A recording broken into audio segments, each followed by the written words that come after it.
Welcome, everyone. Thanks for all being here.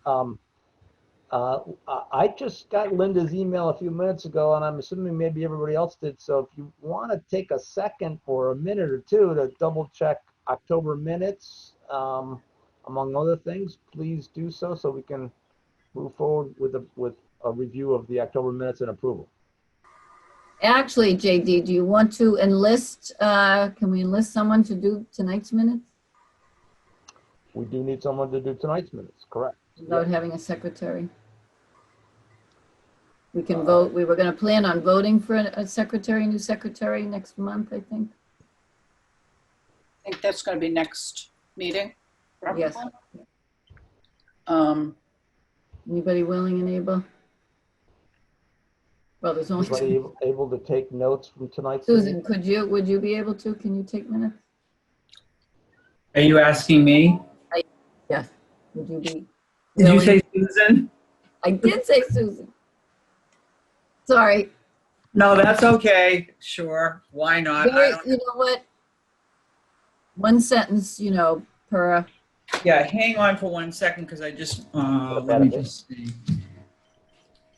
I will be right. I just need to get a pad of paper. Okay.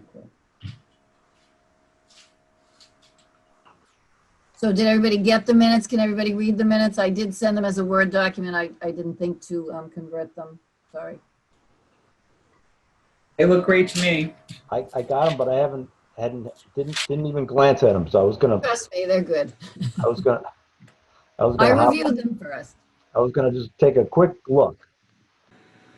All right, are we just reviewing minutes or? Yeah. Yes. Has everybody had a chance to take a look at October minutes? Does anyone have any questions on October minutes? Questions, edits, omissions, additions? Okay. I'd like to move that we approve the minutes from October. Do I have a second? Second. Okay, thank you. So why don't I'm not sure. Next on our agenda, we were going to introduce ourselves again to Erica or hear a little bit about and welcome Erica to the town of Scituate and hear a little about what she's got going on. So maybe I'll turn it over to you, Erica, to introduce yourself again. Yes, I'm happy to be here. Thank you for including me. I started my position. I'm the manager of social services in the town of Scituate. I recently started in August, so I'm fairly new to this role. I am still navigating my role and, really trying to make it my own. One thing that I'm really enjoying is working with the Council on Aging and how I can be of help to this population. And I've worked closely with Jenny Gerbis in terms of, really helping her identify elders who need additional services, more in-depth service that aids to, mental health and substance use disorders if that is necessary. So she's doing more case management, is my understanding. And then she has, forwarded me cases and we have collaborated in terms of, helping residents who, need more services that, relate to mental health disorders. Again, fairly new role to me. I'm really excited to be here. I'm looking forward to making it my own. Hopefully in the near future, we can collaborate and create some, services for this population in terms of support groups or different, additional, I don't know what the word I'm looking for, but additional supports and whether, activities that would be of help in terms of the mental health field for elders. So I'm excited. Erica, Absolutely are need, you Erica. down at the community center? Built the old. Yeah. Okay. Yep. Mm-hmm. So you're spending your office time down there. Yeah. I am spending my day there. I do interact with residents, you know, on a daily basis, whether it be on the phone. I am, you know, meeting some people in person, you know, obviously, you know, social distancing and all of the, you know, requirements. Yeah. So that is available. I also can make home visits as well if, you know, residents feel comfortable with that. Good. Okay. Erica, what is your background? Just a little bit about where you were before and. Sure. So I received my master's at Simmons College, and I am a licensed independent clinical social worker. I came from South Bay Community Services. I was a director there, previously a supervisor, and an outpatient therapist. So I did a lot of work in the home, which was really exciting because I got to see, you know, a different aspect of a client's, you know, family life, their home environment that you might not get in, you know, an office setting, which was really helpful in treatment process.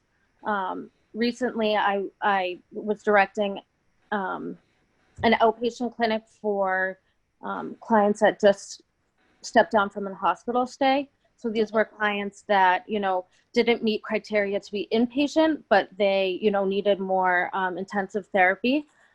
So I was directing that program. So working for a town is very new to me, but I really am enjoying it and getting to know the ins and outs of, you know, the town of Scituate. It's really exciting to be here. You know, the supports that Scituate has is amazing. And the, you know, different supports, the different nonprofits and all of, you know, what's available is really, I'm still figuring it all out because there's just so much to learn. Have you, Erica, go ahead. Go ahead. excuse me, because with the communication is a little disjointed because we're on Zoom.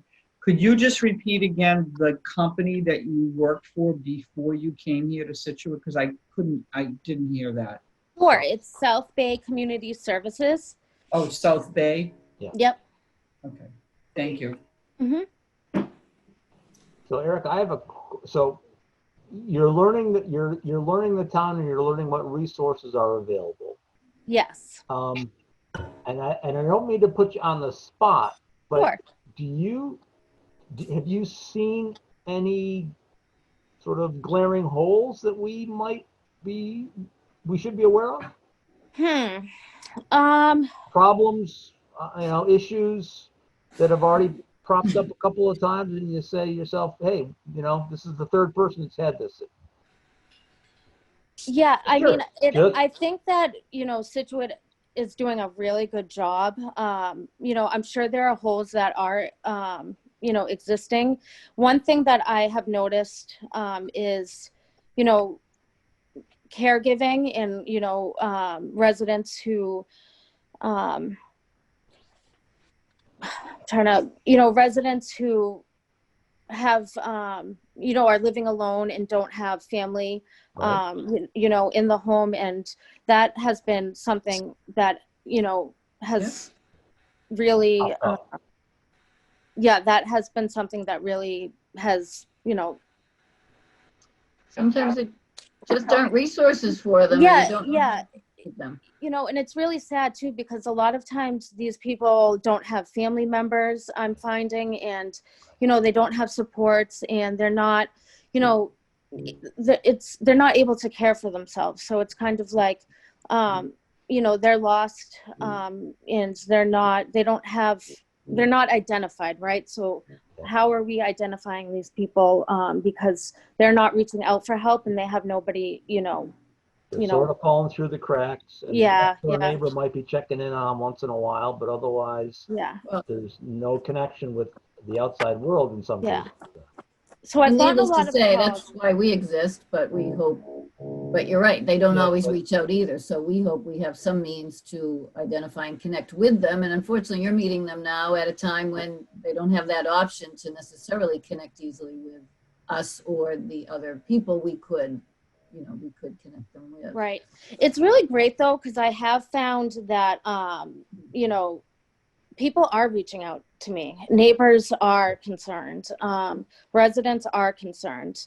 And I don't know if that's a normal thing that goes on, or if it's more In other towns, you're saying, versus here. that, and if it's because of COVID,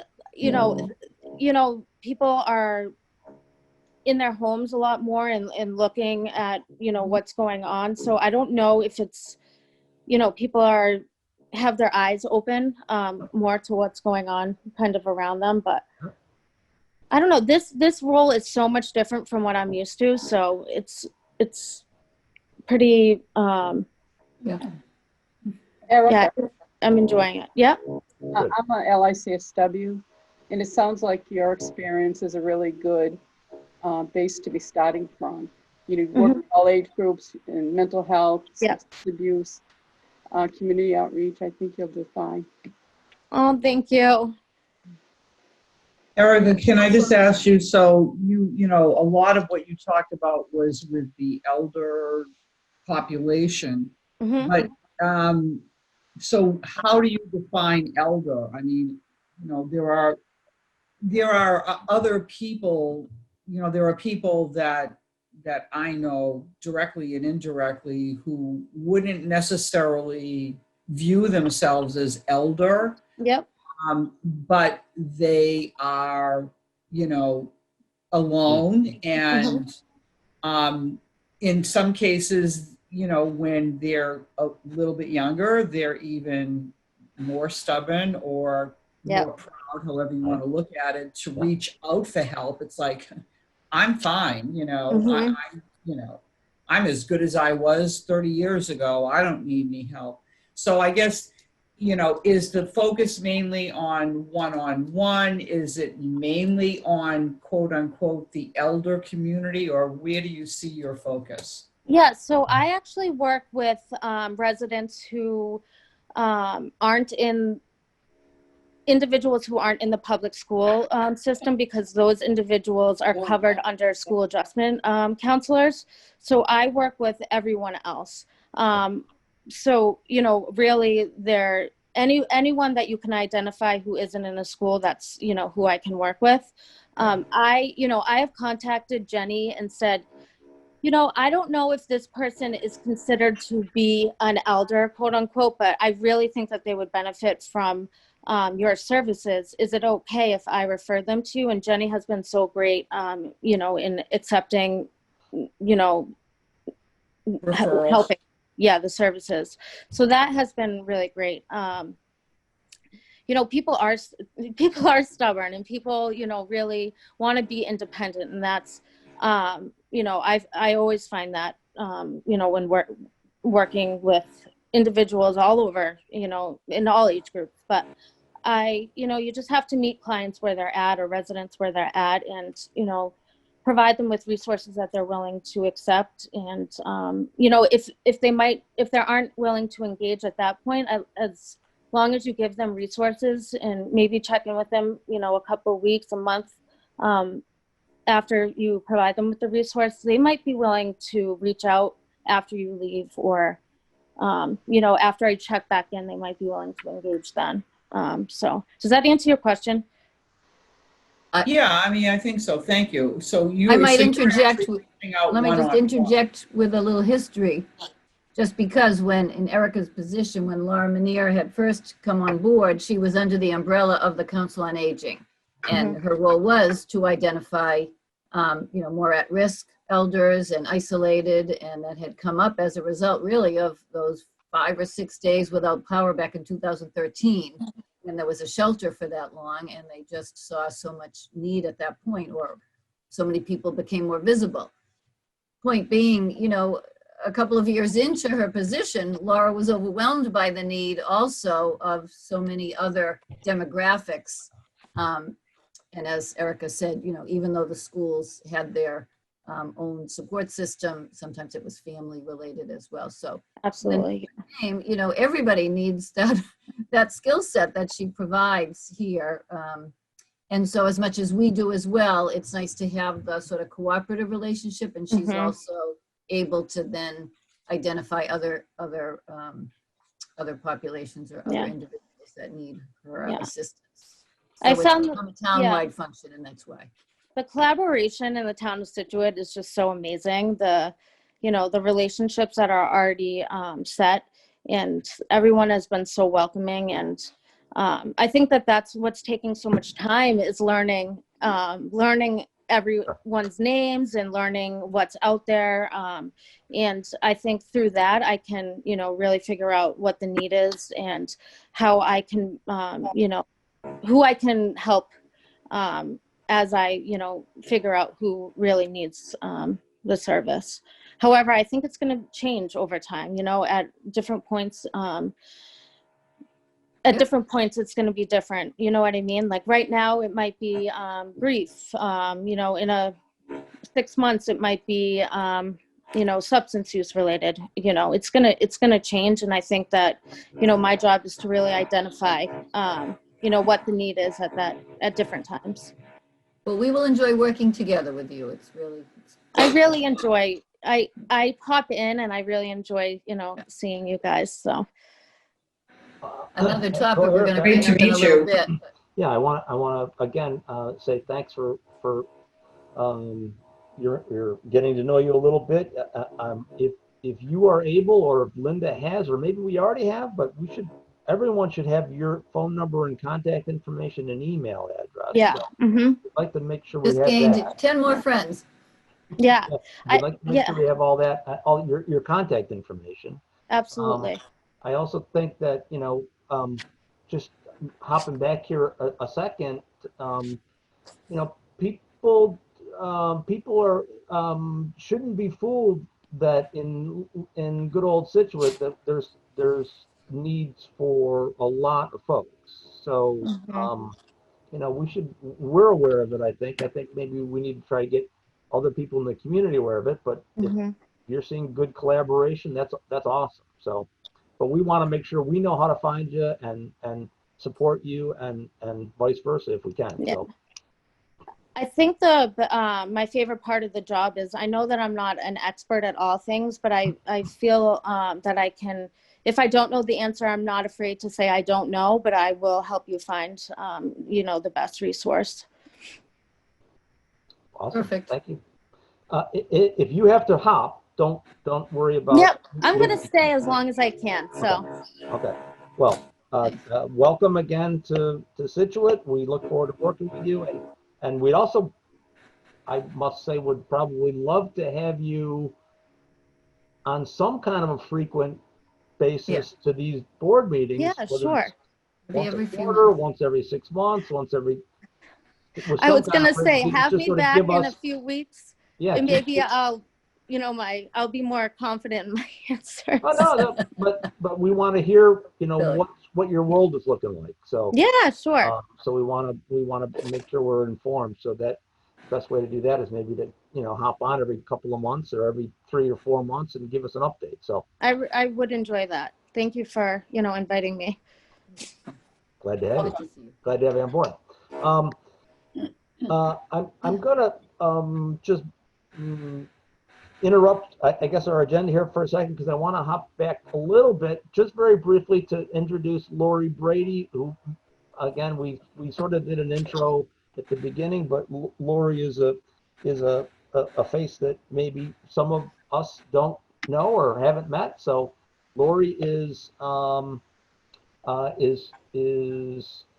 put in her application and I think has been accepted, although it's not completely official. So I'm officially welcoming Lori to the COA board.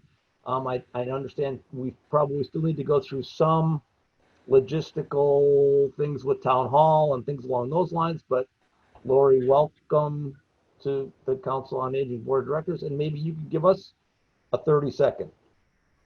Hi, thanks. I've lived in Scituate almost all my life. I moved here when I was 5.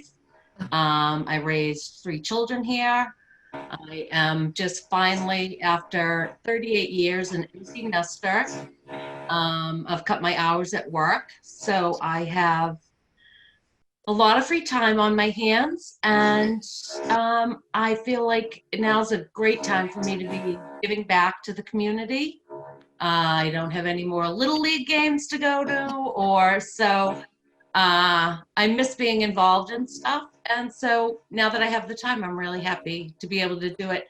And this is a perfect thing for me because I am now a senior citizen. Laurie, could you just say again, I apologize, but it cuts out every so often. You said you had worked for 38 years where, and then you. No, I said I'm an empty nester. My kids Oh, okay. all left the nest. The last one left and moved to Somerville a couple of months ago. Okay, I understand. I missed that. I thought, yeah, so every so often it cuts out, so I don't hear what you said. I didn't want to miss any pearls of wisdom. But we're glad you chose us for your free time. All right. Thanks. Yeah. And Welcome. was there a work background for you? I have worked for the deputy collector's office, which is 3 doors down, so my commute has been terrible. It is my husband's family's business. His dad started it years and years ago. I think I've been there probably over 30 years now. You know, working full-time, part-time, 1 day a week, 2 days a week, 4 days a week. So it's been different depending on what ages my kids were at. And of course, they're my in-laws, so they were always really nice about letting me change my hours around. But Flexibility. yeah, Right. yeah. Okay. Very Thank good. Well, welcome. Thank you. Excuse me, I wanted to say bye. I had signed up for the South Shore Health program on Home for the Holiday. So Oh, I just wanted to say, yeah, I know. Pat. Yes, all it's supposed to be very good. It's supposed to be a very good presenter. So stay safe and have a nice holiday, everybody. You See you too. next time. Thanks, Pat. All right. Bye. Okay, well, so why don't we move on our agenda and hand it over to Linda for her director report. Okay, thank you. Hi, everybody. Well, you know, as this continues, it's up and down, and I feel like we've had a little bit of a lull. I'll talk generally first, but, you know, we started to try and have some activities, but now things, of course, are getting pulled back a little bit. So tough as it continues. We had put out the November, December newsletter, so hopefully people have seen that, and we're doing our best just to stay relevant. You know, constant contact helps me remind people or make some announcements, so I guess that's helpful. We send out, we send out about 1450, I think, is our newsletter mailing list. But even with the constant contact, I have about almost 1,200. Could be a little bit more than 1,200 now, emails. So, you know, we are reaching people to a degree. Linda, would that be scary to send my information out to 1,200 people? No, you know what? I wrote that down when JD mentioned it. I don't know why, you know, we should have your contact information in the newsletter and probably on our website page too, just because you're affiliated, and I think that would be helpful for them. I think it would, especially if you during don't the mind. It's a little scary, but It's a little scary. no, it's I'm just, it's a joke. I'm kidding. Yeah. It's just, it's going to be a busy winter, I think, which Should is be there, and exciting. we just didn't catch up with that. I think it should be there. Yeah. Thank you. No problem at all. So big news, and I was going to mention this while Erica was still on anyway, but kudos to Caitlin Coyle, really, and many thanks for writing, really, putting together the age-friendly action plan that, you know, over the course of maybe about 1.5 years, we did have people contributing and discussing and working toward, but Caitlin really put it together, and it was approved and accepted. So I don't know what we would have done without you, Caitlin. Right. Just saying. Terrific job.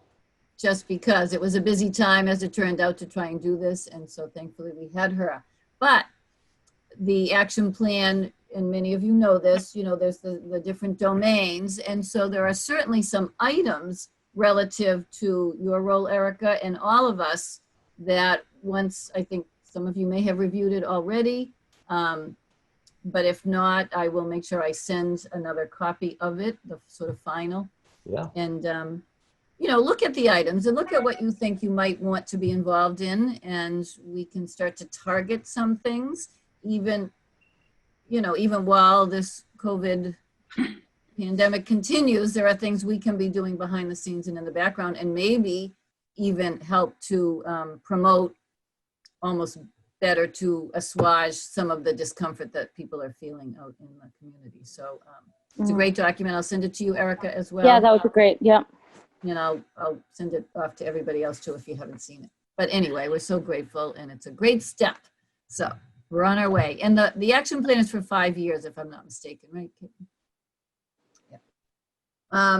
MCOA did have a virtual conference, so I attended what I could of those. They had afternoon Zoom sessions, which were worthwhile.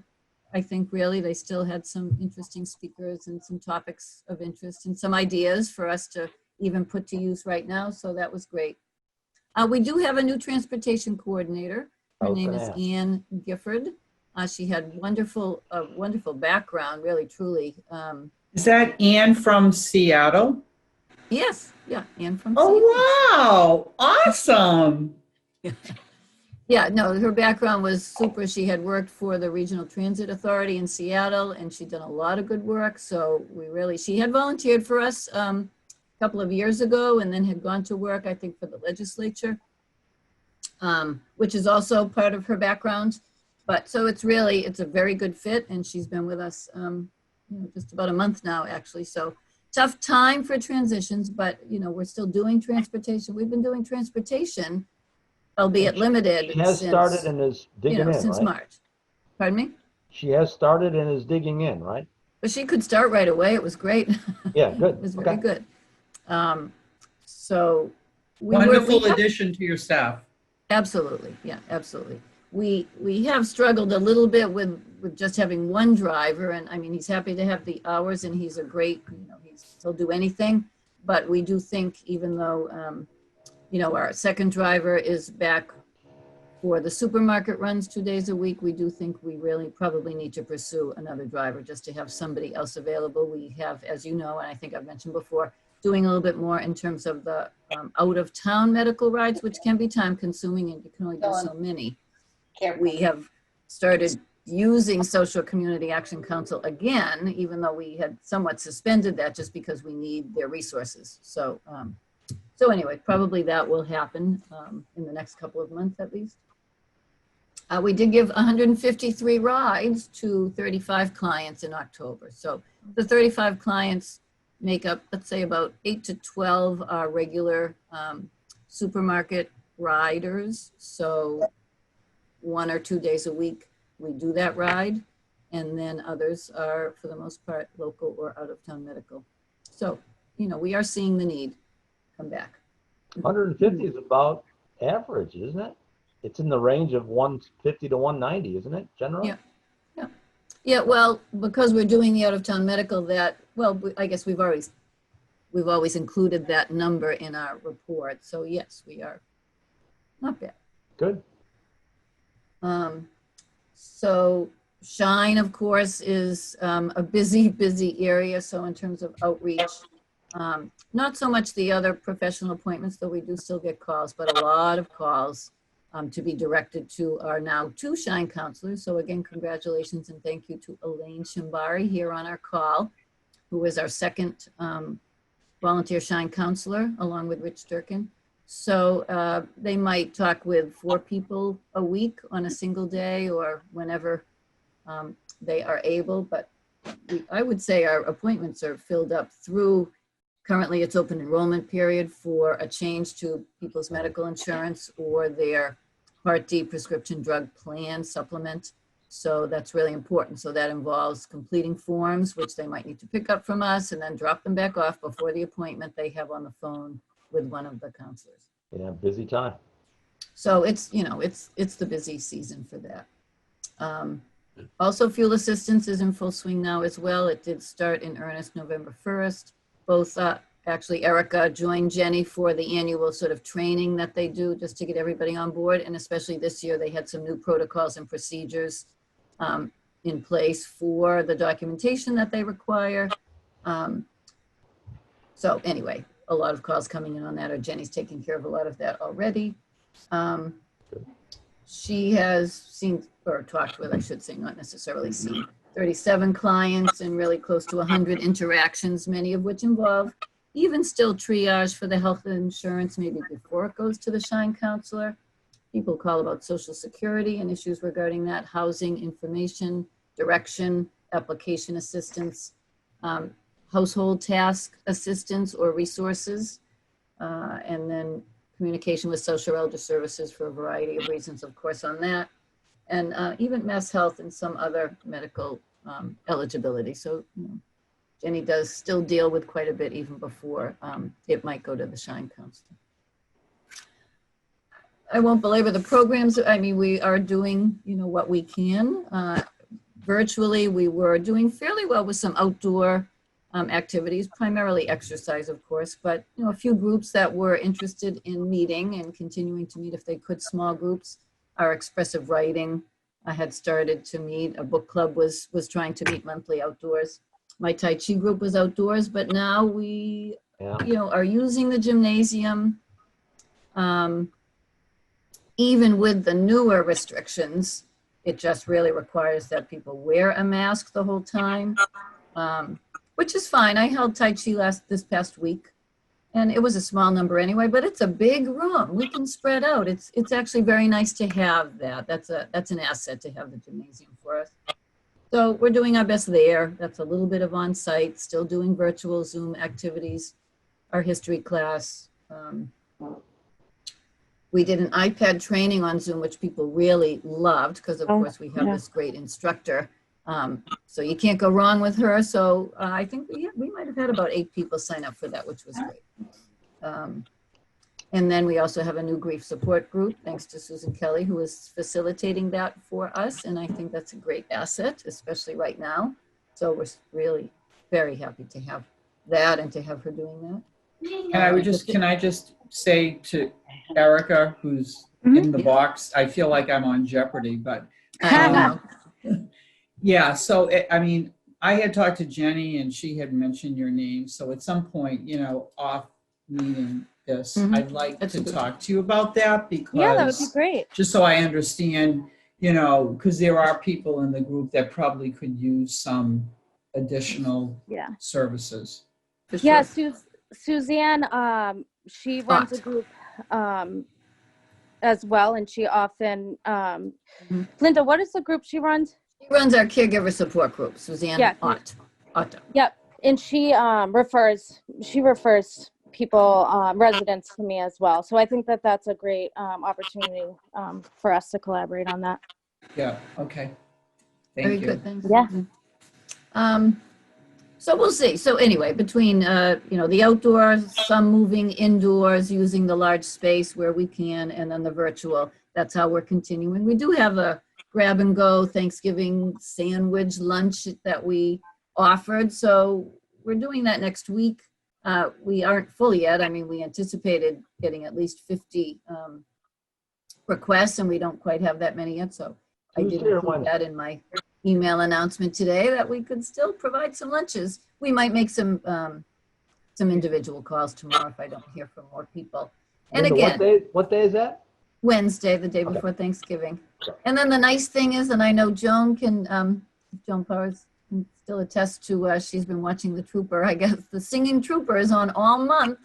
I don't know if you've run into it accidentally or intentionally, but that day in particular, on Wednesday the 25th, Seth on SCTV is going to run it hourly from 9 a.m. to 2 p.m. So you can get your sandwich and then go home and listen to the Singing Trooper for the holiday. But anyway, he's on once a day for the most part, whether evening or later, 1 o'clock starting on Thanksgiving all the way through the weekend. So that's was hopefully a little gift and a little fun to have, because he's fabulous. You can't help but be moved by him and his lyrics, right, Joan? Very good. Okay, so senior center building construction. Oh, you know what? Linda, can I interrupt? Why don't I wait on that, because I think we made that a separate agenda item. So that's. I have to jump off, but I did want to ask for the lunch that you're providing. Are people coming to pick them up? Are you dropping Yes. them off? They're coming to pick them up. If there was a need for drop off, we could certainly accommodate that. Yeah.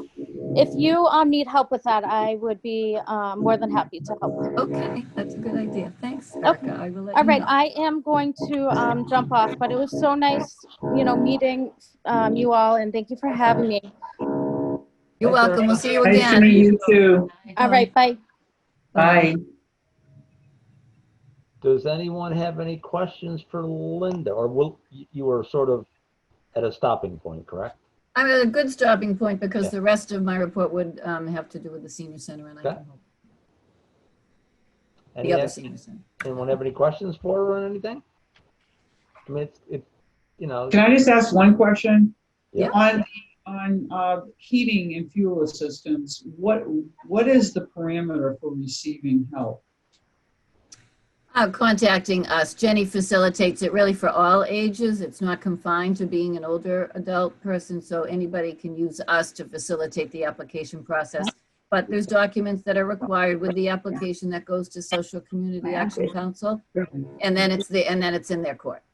But they have to have like a certain There's financial need or something? Yes, sure that plays a part, yeah. and that's where the documentation comes in. Yeah. Okay. This is Caitlin. I just wanted to share with you guys that as part of the age-friendly work, one of the things I'd like to do, and I mentioned this to JD in a note, is to create some kind of place, whether it's a shared document or just, I don't know, a process or something where we can be sharing things that are happening in the community that we can consider age-friendly, even if they don't.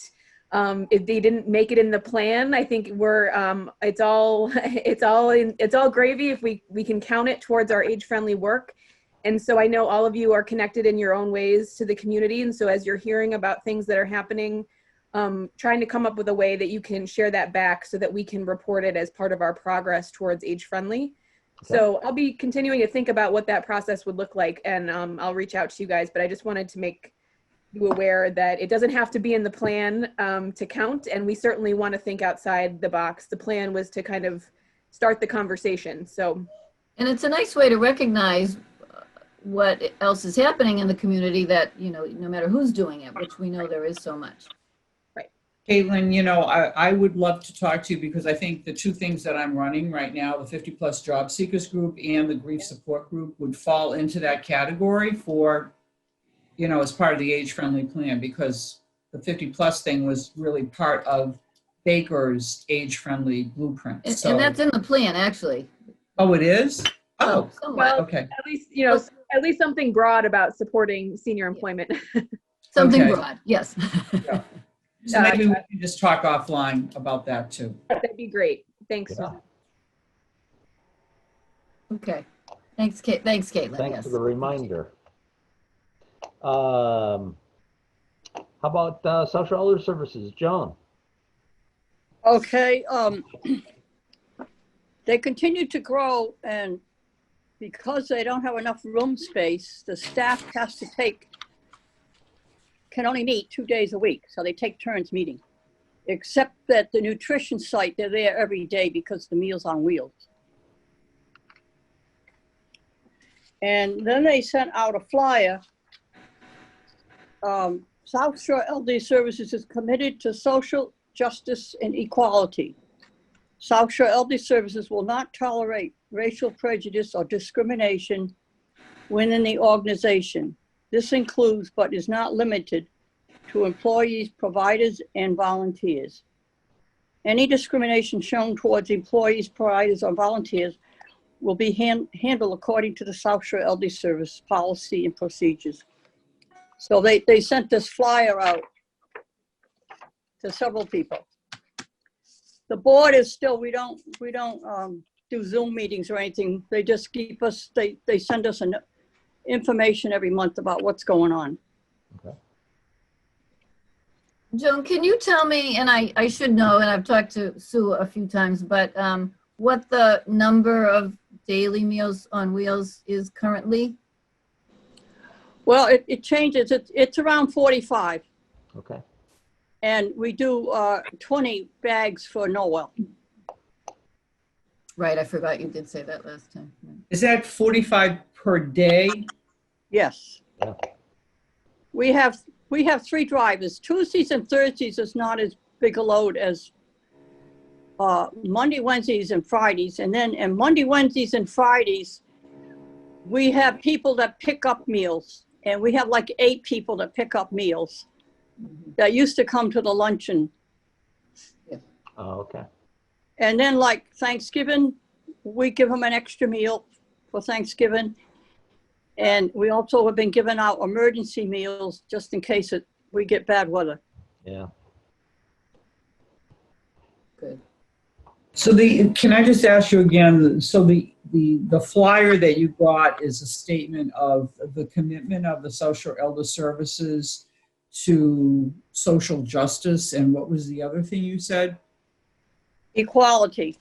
Equality, okay, thank you.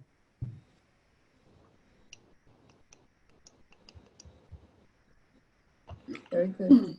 Anybody have any questions for Joan? I think that's it.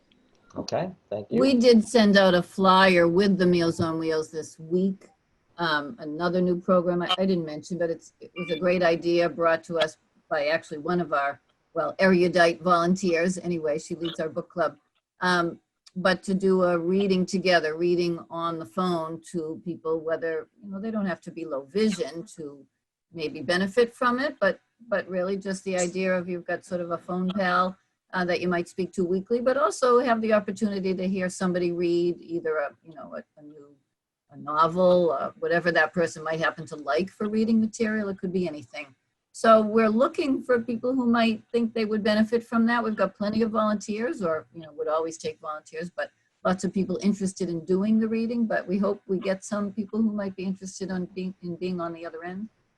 But we did send out a flyer to those clients of the Meals on Wheels program this week. Yes, we are. Yep. Great. Thanks, John. Elaine, what's going on with FOSS? FOSS has been meeting via Zoom for the past couple of months. Conducting some business that we hadn't been doing for quite a while because of COVID. But we have been moving forward.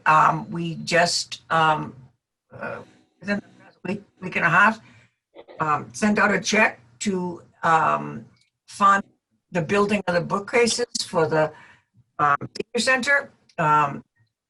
The first installment, and then the second installment will be paid when installed. So that was really good. It was good to see something positive coming from nothing. And it was great. The price that was provided was really good, and it seemed to be very and well thought out. So we were really happy with being able to do that. Thanks. We're also going to be donating money to naming conventions, but I'm going to leave the rest of that discussion to Gordon, so he can get approval for what we're talking about doing for naming conventions. Elaine, I'm sorry, because you cut out, I'm really Yeah, you're sorry. cutting out a little bit. But can you just say what the check, what you sent out a check, but then I couldn't. I hear sent that. a check to the, hang on, let me get The mill worker, the contractor to the builder for Arctic Systems. He's the builder who's going to be building the, are you getting this? We're getting it. Well, Builder who's going to be building offsite the bookcases that are going to go into this, what Yeah. room is it, Linda? the cafe lounge. The cafe lounge. Okay. On either side of the fireplace. Okay, They will I be missed the installed. bookcases, that's what I missed, that word. Okay. I knew you were haven't sending a check and it wasn't to me, so so you heard that. I heard that. Yeah. That it definitely wasn't to me. Okay. Anything else, Elaine? No, I think that's it. Okay, thank you. Anybody have any questions for Elaine? Well, I know Gordon's been patiently hanging on here, and we want to bring to the board a further discussion and details on the naming campaign for rooms at the senior center. So Gordon. Okay, can you all hear me okay? Yep. I'm Yes. on my phone. I'm on my phone. I wasn't able to get my computer hooked up to the Zoom, so Oh, I've never done this on a phone before. But anyway, thank you for giving me a couple minutes here, and I'll try to be quick. Just a quick background. Most everyone here on the call, I think, realizes that Build a Campus has been around for, I guess, going on 3 years. And our main purpose after getting a favorable vote at town meeting and at the ballot box was to hopefully raise some funds to help defray some of the cost of building the center. So that's what whatever monies we have received and will receive will go toward that.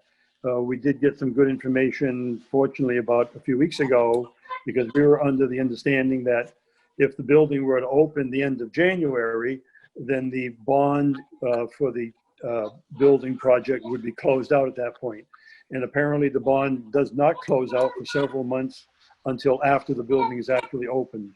So we've got a little bit more time on our hands to raise some money now than what we thought, which is good. We, with the help of Linda and JD and a number of other people, I think we came up with about 22 or 24 naming opportunities, and we've assigned dollar values to them. We kind of modeled that to some degree after the library effort, speaking with some of the people there. And then we kind of scaled back some of the amounts because we thought, we wanted to make most of the opportunities within the realm of being financially feasible for most people. So the naming opportunities go from a low of $5,000 to a high of, I believe, $20,000. We fortunately have received actually four very generous contributions to this point. Interestingly, I think all four are represented here tonight. And hopefully there'll be more coming. We've not been able to really do any marketing of the effort until we get COA approval. We did meet with the Board of Selectmen about 3 or 4 weeks ago, and they requested that the COA actually sign off on it before we could actually go ahead and do some effort to get more naming opportunities. So that's why I'm here tonight to ask for your approval to move ahead with the program. A couple of interesting things that we did, again, to try to make it more realistic for more people to make donations, where we will be accepting partial naming opportunities. The partial naming opportunities will be a minimum of $2,500. So if it's a $5,000 room, but a person only can financially do a $2,500 donation, that's going to be fine. They will be listed on that room along with the other person that donates $2,500 to split the proceeds of that room. So I think that will help and encourage more people to step up to the plate. We're willing to accept 5-cent donations or 25-cent donations as well. We'll accept any donations that people are willing to give us, and they will be recognition in a various number of ways. We hope to design or have designed some sort of a recognition board similar to what they have at the library. We'll have to speak with the architect and Linda and people to see what space is available to do that. So in addition to having a naming plaque outside the room, there'll be a naming opportunity recognition on a central location somewhere in the building. And Can I just interrupt to ask? Yeah. So to me, naming is one thing and donations are a second. Yeah, So if someone's given $100, that's not necessarily, that's a donation. That's not a naming yeah, allocation, you're right, correct? right, Okay. right. So there will be a means of recognizing them in some way. Okay. I've got to talk to the people at the library. I should know because I was involved in it, but I'm not sure what the level had to be to get your name on that board as you walk into the library. I don't know if it was 50 or 100 or 500, but we'll figure that out.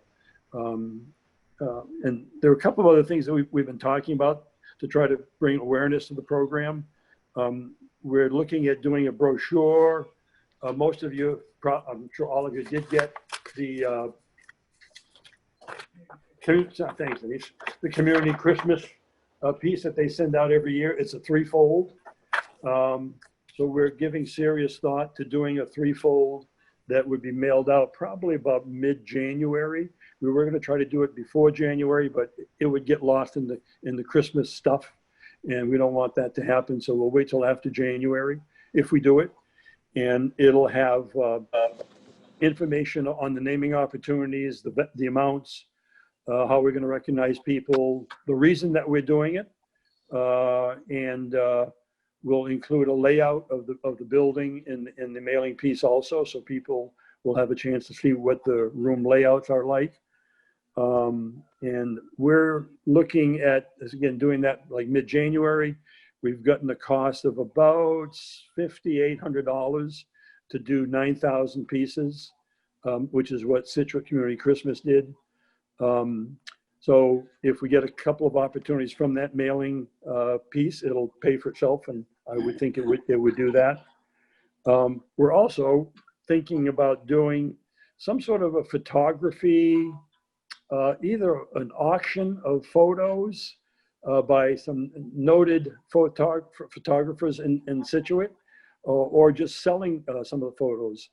You probably all saw the photo that Jerry Klimek did that was on the front page of the annual town report. We think that we could probably get some significant money for offering either one of those or several of those. I'll contact Kel Mahoney. I think a couple of Kel's pieces could bring in some money. I've got a couple of photos that I think probably would be representative of something that would be desirable.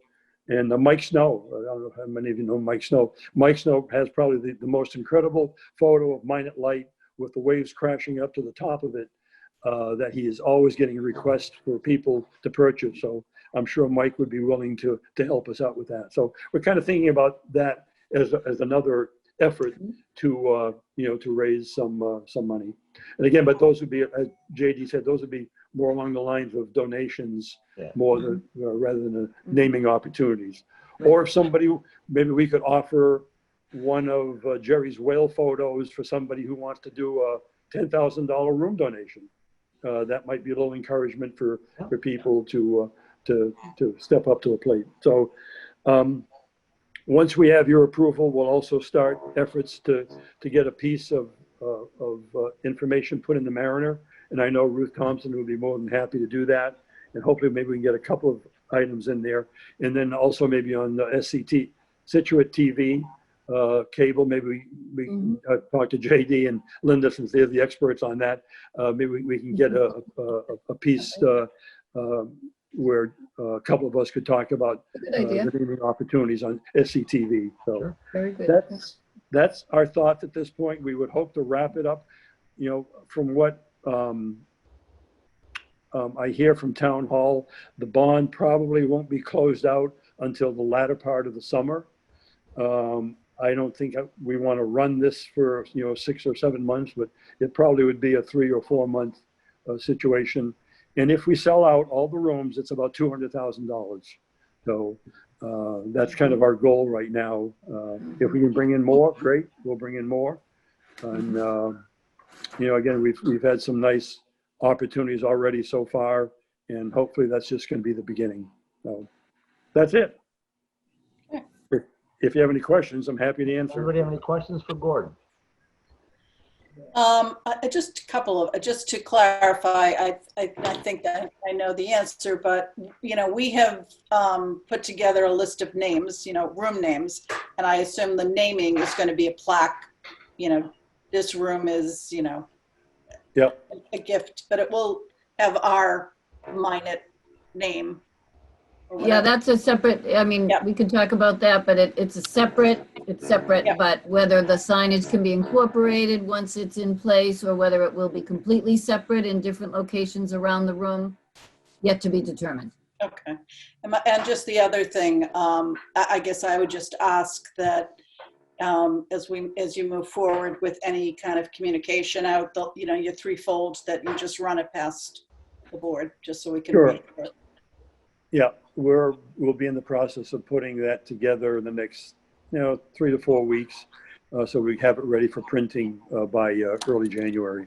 But yeah, I'd be happy to get your input on it. When we come up with some more concrete ideas, I'd be happy to come before you and present to you what they are. Gordon, I just wanted to interject one thing, just as a suggestion, as far as the donations and doing something to recognize those. This is an additional, point of information, is that St. Mary's just finished doing something like that, where they contracted to have a giving tree. It's actually quite beautiful. For various people that donated various amounts of money for their annual campaign last year. And it's, it's all bronze, it's, leaves on the trees, and then, like works underneath the trees, depending upon how much people gave. But it's actually quite beautiful. So if you're looking for ideas along those lines, I mean, that would be another resource to tap into. It's pretty. Yeah, a couple people have mentioned that to me, Susan. So has that actually been designed? Oh, it's installed now. Yeah. Oh, in Because the I'm hall? on the PPC. It's actually, if you go into the church, it's on the wall as you enter into the small chapel. It's really quite beautiful. Okay. I'll definitely make a point of going by to see it. Yeah, it's beautiful. Okay, good. Thank you. Anybody have any questions? So, I just want to sort of repeat Gordon, as Janice said, we certainly want to be in touch with the thoughts and the plans that are coming out of the BAC committee in terms of fundraising efforts, et cetera, et cetera. Does anybody here on the board, or maybe a better way to ask the question is, do you need our support and approval for the dollar amounts that we're talking about for the room naming? Yeah. My sense is that the Board of Selectmen wanted that to be approved. Yes. Yeah. That was my sense too. So, does anybody have any questions on? So, I mean, I actually talked about this offline earlier today, I think with Linda, but a long time ago, it seems like, because we were able to meet in person for one thing. Gordon and I, and Gordon brought in some colleagues that were working on the library to pick their brain, or had helped on the library. Anyways, long story short, we sort of mapped out what we thought were appropriate dollar amounts and designations for certain rooms. Basically, it was done with an overlay on square footage, and then a subjective overview of how important or visible might this room be, and we kind of came up with dollar amounts. Yeah. And I don't have anything off the top of my head that I could throw back at people here. Maybe Gordon, you've got a sheet in front of you, but for example, the cafe might be, we felt might be a naming opportunity of $10,000. Yeah. Or the library might be a naming opportunity of $10,000. And the reception area might be a naming opportunity of $5,000. Or so it was. We worked on numbers based on layout of the building, square footage of the building, the room usage, the anticipated room usage of an arts and crafts room versus a fitness room versus a multi-purpose room versus reception versus cafe versus library versus kitchen, and built a plan for dollar donations commensurate with what we thought those rooms should be. So we've Right. got that in place. I'm happy to share that, or I'm sure Gordon's happy to share that at some point, but I think that's what we need the board to be able to say, yes, we think this is a good idea. Yes, we think these are appropriate dollar amounts. And for goodness sakes, Gordon, go get them, Well, Yeah. right? Do you Yeah. have a document, Gordon, with with that on one sheet, one side? okay, don't touch it. Yeah, Do you have a document, Gordon, with that? I do. Yeah. You I could share it right now. I could read it to you right now. It won't take but a Well, you minute or could two. share it on the screen. Might not be able to do that on his phone. Yeah, no, yeah, it won't come out really, really good. If you email it to me, I can share it on the screen. Oh, Want me to just go down the list real quick?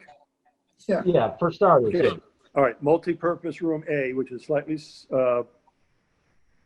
I'm sorry, multi-purpose room A is 15,000. We got it reversed here, because multi-purpose room B is actually larger.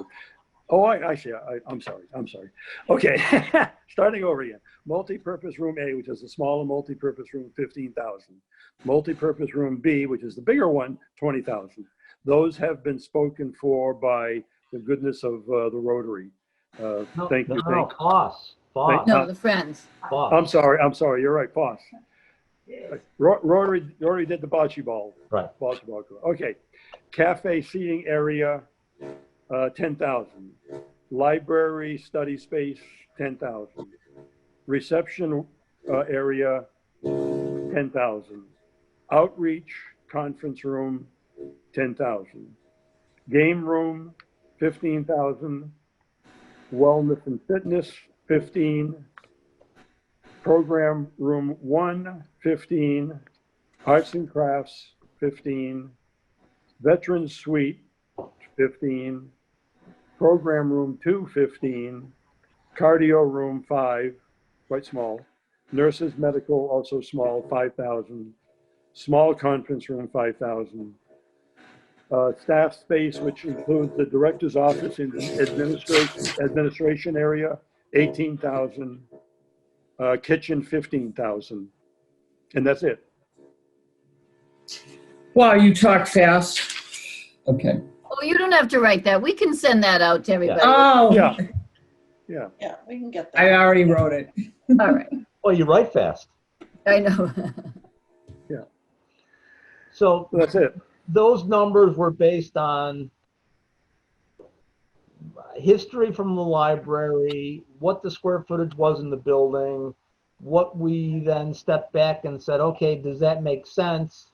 And we thought that those numbers were commensurate with sort of a value that we were placing. There's not a negotiation here. It's not, we're not offering something to someone who says, well, there's a $10,000 room. How about if I give you 8? Yeah. Sorry, that doesn't work.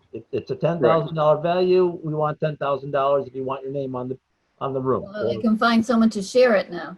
Right. Yes. But so if it's a $10,000 room and there's 4 people that want to, 4 families that want to combine to fund that naming and have their legacy of generously donated by the X, Y, Z, and ABC families. That'll be their legacy in that room, on that wall or on the building on the doorway as we walk in, or inside the room, wherever we're putting it. But we're not negotiating down from 10 to 8 to say, I'll give you this for $7,500. Now it's a $10,000 value. So I have a question. Go. Yeah. So you mentioned that if somebody only wanted to give $2,500, that towards the naming, is there a minimum amount to be part of a naming, and how do you divide it up? I mean, is it only like for a $5,000 room, you would consider 2 donations? Do they have to be related to one another, or could an individual come in and say, listen, I want to give $2,500 towards the naming? Would that go towards, let's say, a $10,000 room? How are you going to work that out? You know, they'll be given preference as to which room that $2,500 wants to be applied to, as long as there's still availability. And they'll But an be individual could come in with $2,500 and not have to be part of a family or part of a group. Oh, absolutely. Sure. Right. Yeah. They could also just go on the board, right? Yeah. $2,500. If you you could say, here's $2,500 donation. I don't care about a room. I just want to make it to the build Yeah. campus committee.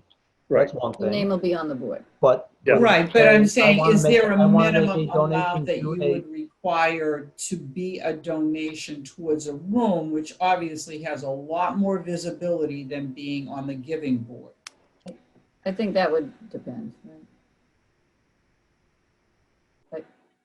I'm not sure. I don't know if there's an answer to that, really, Susan. I think it might just have to come up if that's the case, but they know what. Yeah, the because I process mean, what if is, somebody so- wants to give $1,000 but wants to give it towards naming a room? I mean, that's the point I'm making. So you might want to think Can't. about that. It's That a there might minimum of be. 2,500. They can't. It's a Okay. minimum of I don't 2,500. see how you can do that now. If they want to make a donation of $1,000, the Build a Campus committee will welcome those funds, but they don't. Right, but in other words, if name it. there's some minimum amount that they have to make in order to get into a naming room. Maybe it would have to 2,500. be. 2,500. Pardon me? 2,500. 2,500. Everyone's talking at the same time, so I couldn't really hear. 2,500. Okay, thank you. But I think, do we need a motion? Do you feel like we need a vote from members here to, Well, I'd like to ask if anyone has any questions, and if no one has any questions or objections, I'd like to make a motion that we approve the naming rights checklist that Gordon's presented. Does anybody have any questions? No questions. Does anyone have any objections? No. Did you make the motion? I would like to make a motion that the Scituate Board of Directors approves the naming values for rooms for naming rights for the new senior center. Second. Thank you. So yes, we want to be aware of what's going on. All in with favor? Other fundraising. All in activities, favor? et cetera, but Aye. so keep us informed if we want to, but we want to try to help and we want to try to support, but Yep. we also want to cut you loose and get going. Okay, well, I think we've got the approval to get going now. Good.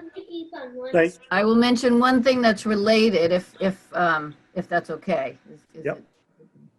So in terms of the interior signage, and so we had discussed the idea, of course, of naming the rooms instead of multipurpose room A, it's going to be Minot, the Minot room, but it'll be labeled Minot. It'll be, the other side will be labeled Egypt. I gave you the notes in my report, but all we own with the, from the contractor, so to speak, in the project is just a very small-ish 5-inch by 5, more or less, plaque that has to have the room name, the room number, and the Braille Yeah. Oh, yeah. component of that. So that's all that will fit. So I looked at the library signage, which is lovely, but we don't have the money for that in the project. And the libraries has the name of the room along with a little picture and the Braille and the room number, but also the donation information above it, or incorporated though, part of it. So in the long run, I can talk with the committee, either that donation signage will be separate in a separate location, either on the other side of the door or above the doors where it can happen, or maybe whatever they want to do consistently. But if we did want to purchase something that either incorporated everything or was a separate sign, the Friends. Unfortunately, the committee will have to absorb that cost because we can't do it as part of it. I thought we could, but last week I brought the sign pictures to the meeting, and that's not what we get. You know what I mean? So we've technically already bought the little signs where we can have a room name and a room number because the fire department requires that in the Braille. Yeah. So we'll talk Okay. about that. Yeah. It's either separate or we have to buy something that would incorporate all that we like. So it's up to us. Yeah. Okay. Okay. Personally, I think we should keep them separate because the Braille sign, Yeah. we don't want to have too much information on that True, sign. that's a good point. So, Yeah. I mean, there's a People few need to be rooms able like the to figure out multi-purpose where rooms, they you know, are there's gain nice access. space above the door, but Yeah. the program rooms, not so much because they had to reduce the ceiling there. So anyway, if you wanted it in the same place all the time for each of the rooms, then we'd have to figure something else. Separate is fine with me. Separate is great. We'll figure it out. Yeah. Okay. All right. Thanks. Anybody you. have any questions for Gordon? No. Well, thanks for pushing forward. Thanks. All right. Linda, we want to hop into, now, perfect segue to the building. Let's hop into. I guess so. So, yeah, well, I guess maybe we've already discussed the room names. I did send them out for everybody. You know, it wasn't easy. You know, you think it sounds easy, what do you want to call a room, but it wasn't so easy. Hopefully it works out. And the good news is I've sent it in as I've communicated it to you. You know, mine at Egypt, Lighthouse Point, the Cliffs, Sand Hills on the first floor, Driftway, Hummerock, Peggotty Harbor, Scituate, Lawson Tower, Greenbush, and North River on the second floor. But if the sign, they'll send back a sample, and then if I had a change, I could still make a change because they really won't have printed them yet. So we have another week or maybe two before that comes back to me, but this is what I sent out today.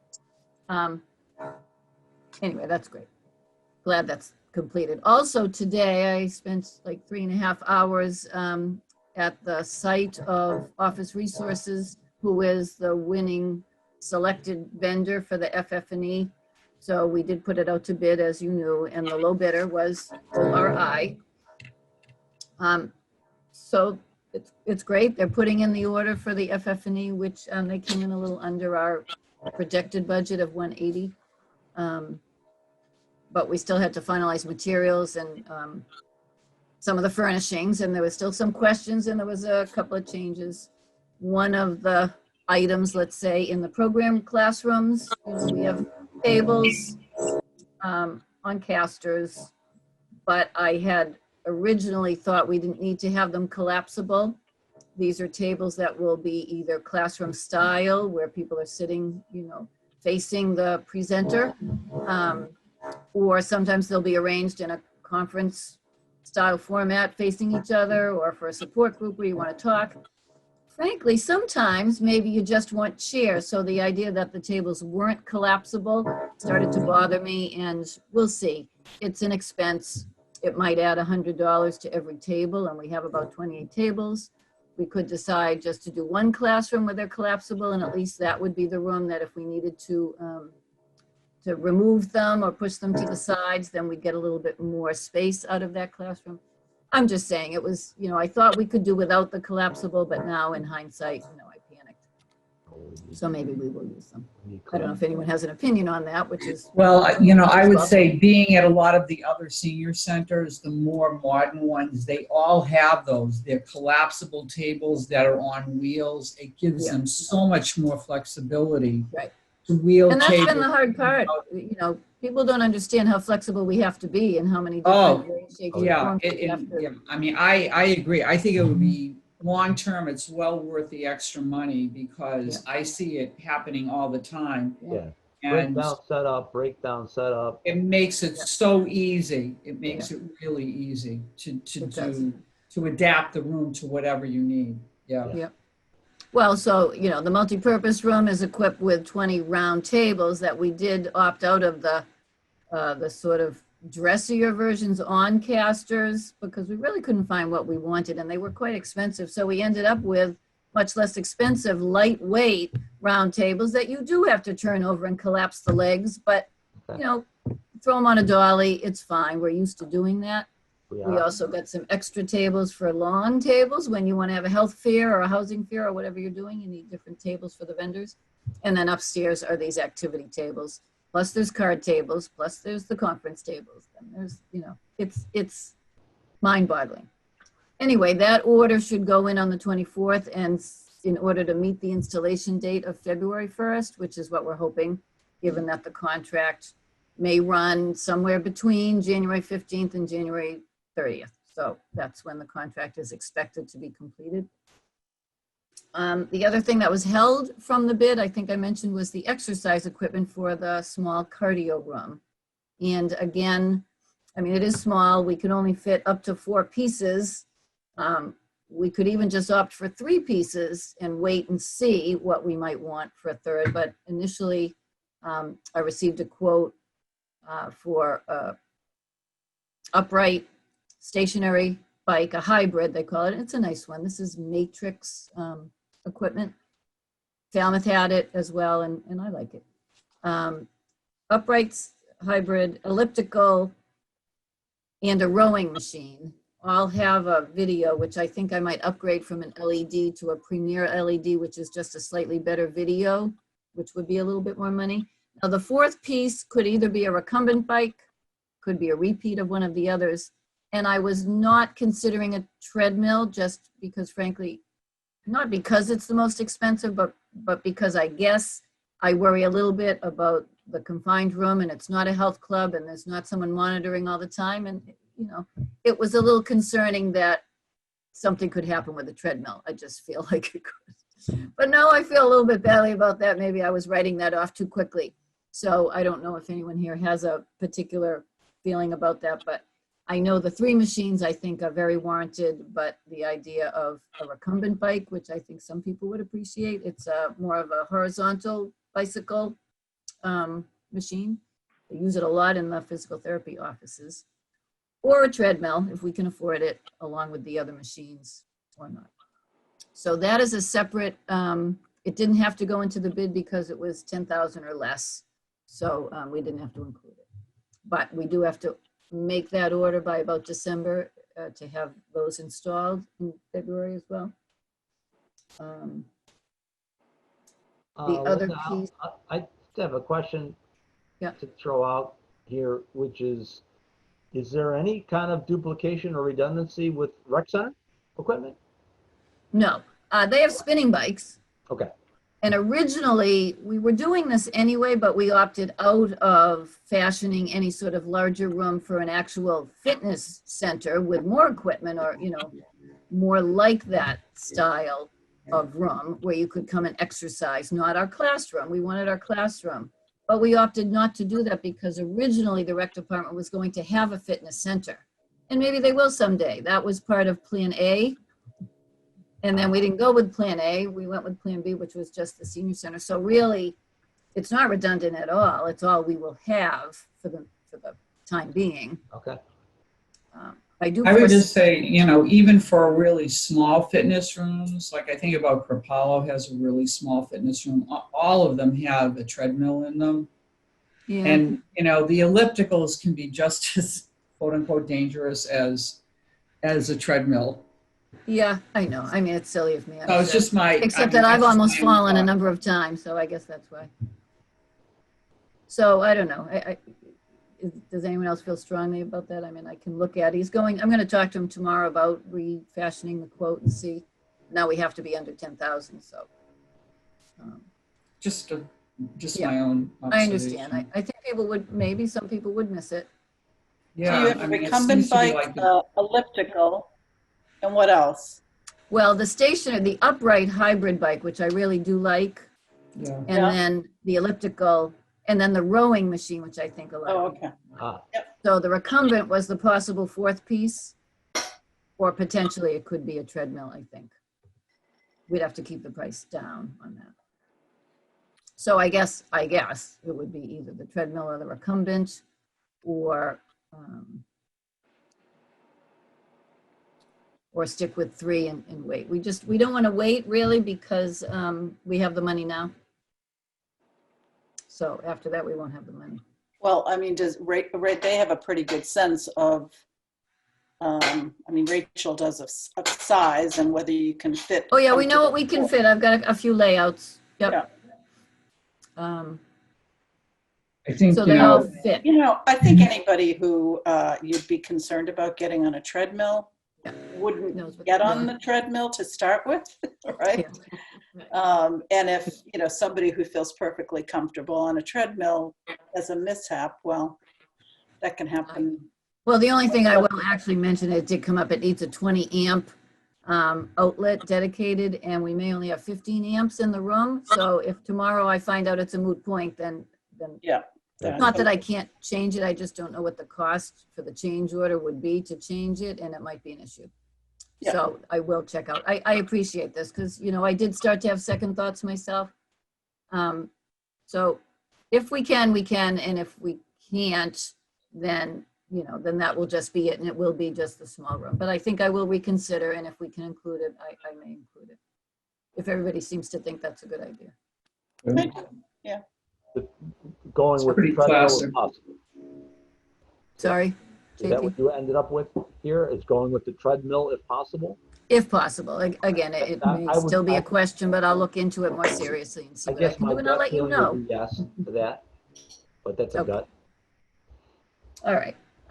Otherwise, oh, well, just in terms of an update anyway, the thin brick is being installed, and actually today Rachel was going through a quality, you know, a quality control check to make sure it was being well done. It's an interesting system. I think we talked about it. It looks great, but the color was important. It was a blend, and she just wanted to look at it, look at a mock-up first. The interior painting is also in process, so the colors, the egret white, which is on the walls, is a little bit of, almost has a tannish tint. And then the trim of the wainscoting is a extra white, so it's a brighter white. And then we did choose a few accent colors for various walls in some of the rooms. So they've already started on that, and it looks great. The lettering or the signage was also another recent issue that I guess I wanted to mention. So the words Scituate Senior Center and the number 333 needed to be visible. Well, 333 needs to be visible, and the fire department requires that. So that is facing First Parish. We thought we were opting to have Scituate Senior Center placed on the front facade, which is the west side, but you can only see it coming from one way if you're watching or looking from the street, from First Parish. So some people agreed with that, plus they just liked the idea of it being on the facade that faces First Parish. The problem initially had been that the generator is quite tall. And even though it will be concealed behind a beautiful stone wall that's being rebuilt right now on the lower portion, and then fencing on the upper portion, there's just a lot going on. But if people are a little bit familiar with what it looks like, there's a few different elements, so to speak. And so they did choose, or the PBC, the Public Building Commission, did vote that they liked the lettering high up on the, I'm not sure what we call it, the pediment maybe, above the brick, which is to the side of the generator. So it's not on top of the generator, it's to the side of the generator, but above. And you can see it from the street. Facing First Parish. Yeah, facing First Parish. So, you know what, it's fine. But then we want to work out later the idea of maybe using some of the wayfinding signs to direct people to the senior center, and also there needs to be something, we think, at the driveway. So that we'll see. We still have to go before the planning board, which will happen in one of the 2 December meetings, to get the final approval on the lettering signage, and then whether or not other signage. Kevin Kelly, you know, he is our facilities manager, and he has installed the wayfinding signs at some of the other public buildings. So we think we can probably do that as well, which are nice. They're the Scituate blue and white signs that they're trying to be consistent with around town. Yep. The library does have one in the ground in front of it, and it looks nice. So, Linda? yes. Linda, will that sign be illuminated in some way, you know, with wash lights shining down on it or anything? On the building, I do not think so. I mean, it's a nice idea. It'll be black on white though. I don't know if any of the Black other lettering buildings. on a white background. Right.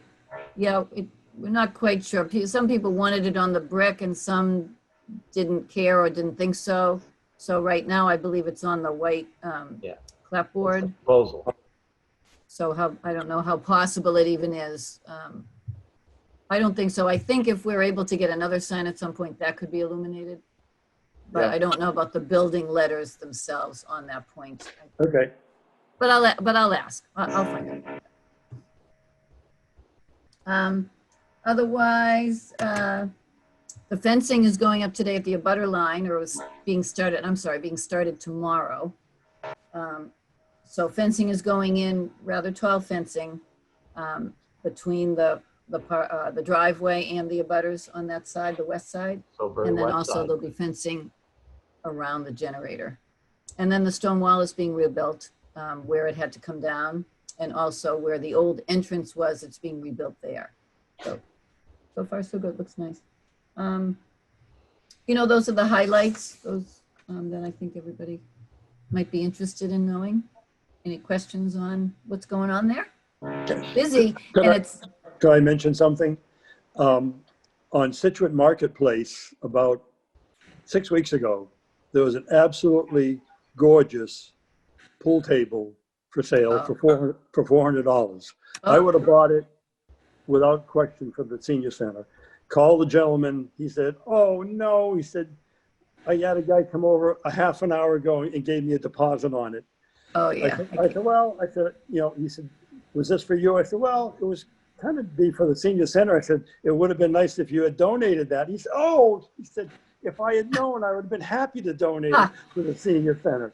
So Linda, with your approval, could I be kind of put, not in charge, could I be, could I be put on the hunt for a table for that room?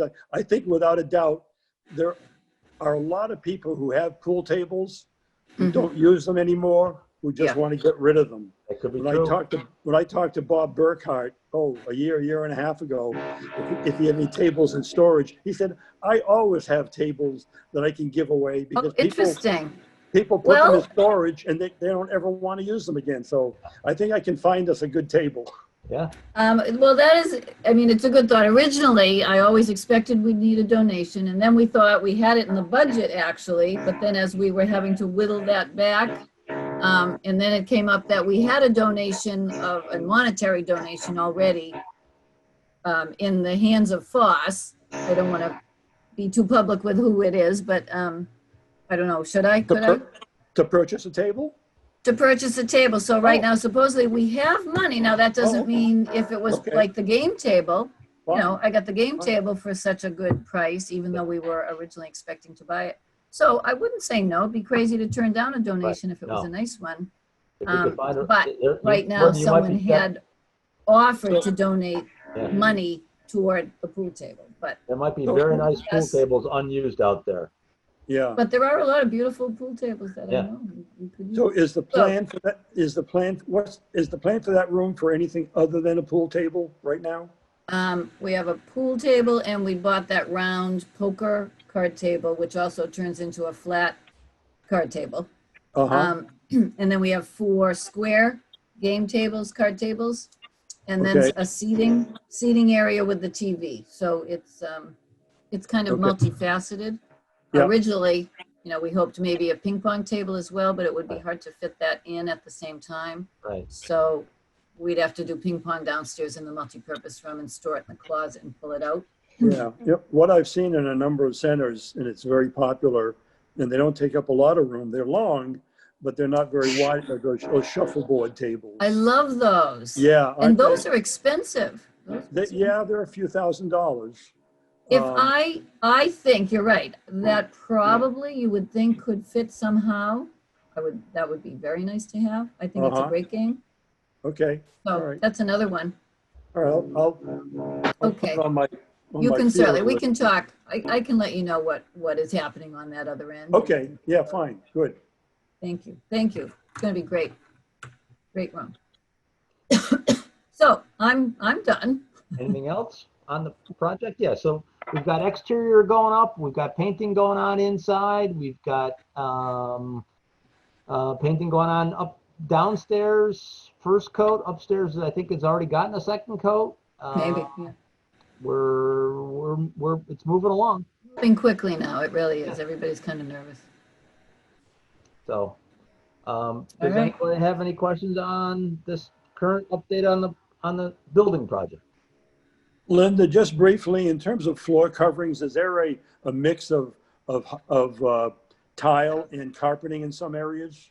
The luxury vinyl tile or luxury vinyl plank is in a good portion of the rooms, the individual rooms, but the carpet is in the entry and in the hallway, and then in the lobby area, and then upstairs it's just in the corridor in the hallway.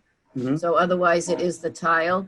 There's a couple of area rugs planned, like for the cafe lounge area, and then hopefully for the game room. Again, that's sort of budget dependent, but that is the expectation, is that there will be a couple of rugs where there is the tile. So it's a lot of that plank style, which is popular It is now? that plank style. So one color is predominantly in the building, and then the multi-purpose room has its own color. It's a slightly darker, closer to a brownish tan in that room. It's a little bit more elegant, and the other is a little bit of a tan gray mix. Yeah, okay. Yeah, there is a mix. I mean, there is a lot of the tile, but there is a mix. And we did we decided no carpet on the stairs, so the stairs are just open stairs. No carpet. There was going to be, but we changed. Is that going to be just like a natural finish? Yep. Wood, yeah. Janice, did you have anything to add on that? Janice, help with the furnishings? Add on the flooring? Or anything, furnishings, anything. It was Gonna be beautiful. Process. Yeah, we hope we have enough seating. Yeah, I mean, we did some very nice selections of fabrics, styles. Yeah. Colors. Yep. Yeah. We hope. Okay, well. Good. Well, does anyone else have any other business, old or new? No. I'd like to can I have a motion to adjourn the meeting?